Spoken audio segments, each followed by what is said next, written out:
Hello viewers, welcome back to అన్నప్రసాద channel. చిన్నతనంలో మనం స్కూల్కి వెళ్తున్నప్పుడు రూపాయికో రూపాయలకో బఠానీలను కొనుక్కొని తిన్న రోజులు గుర్తే ఉండుంటాయి కదా. వాటినే మనం ఇంట్లో చాలా ఆరోగ్యకరంగా రుచిగా ప్రిపేర్ చేసుకోవచ్చు. దీనికోసం ఎండు బఠానీలను తీసుకొని ఓవర్ నైట్స్ ప్రిఫరబుల్లీ సోక్ చేసుకున్న బఠానీలను ఒక మందంగా ఉన్న కడాయిలో కాస్త మునిగేంత వరకు నీరు మాత్రం వేసి స్టవ్ మీద ఉంచి మినిమం 70-80% వరకు కుక్ చేసుకోండి.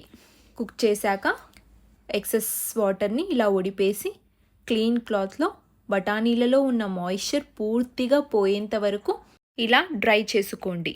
రెడీ చేసుకున్న బఠానీలను కొద్ది కొద్దిగా పెనంలో వేస్తూ ఒక సైడ్ మిమ్మల్ని లిడ్తో ప్రొటెక్ట్ చేసుకుంటూ ఇంకొక చేత్తో బఠానీలను లో టు మీడియం ఫ్లేమ్లో అడ్జస్ట్ చేసుకుంటూ వేయించండి. బఠానీలు వేయించేటప్పుడు కొంచెం ఆయిల్ ఎక్కువగా చిదిమినట్టు అవుతుంది, అందుకనే ఒకవైపు మీరు లిడ్తో ప్రొటెక్ట్ చేసుకుంటే సేఫ్టీగా ఉంటుంది. చూసారా మనకు బఠానీలు ఎంత చక్కగా వేగాయో. బఠానీలు వేగాయని మీకు ఎలా తెలుస్తుందంటే బఠానీలు వేసిన వెంటనే మీకు నురగలాగా వస్తుంది.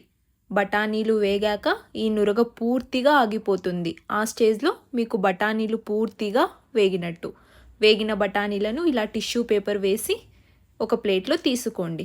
10 నిమిషాల తరువాత ఎక్సెస్ ఆయిల్ అంతా ఒడిసిపోయిన తరువాత ఇలా ప్లేట్లో వేసి మీకు రుచికి తగినట్టుగా కారం, ఉప్పు కలుపుకొని సర్వ్ చేసుకోండి. అంతే అండి, మన రుచికరమైన టైంపాస్ బఠానీలు రెడీ అయిపోయాయి. చాలా టేస్టీగా ఉంటాయంటే నమ్మండి. ఒక్క స్పూన్ కూడా మిగతా వారికి మీరు మిగల్చకుండా మొత్తం మీరే తినేస్తారంటే నమ్మండి.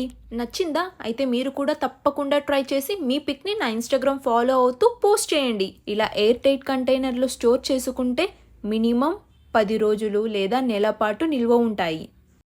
మన ఛానల్లో ఇలాంటి timepass snack recipes, healthy recipes చాలా ఉన్నాయి. అవి కూడా వాచ్ చేయండి.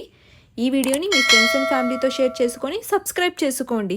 Thanks for watching.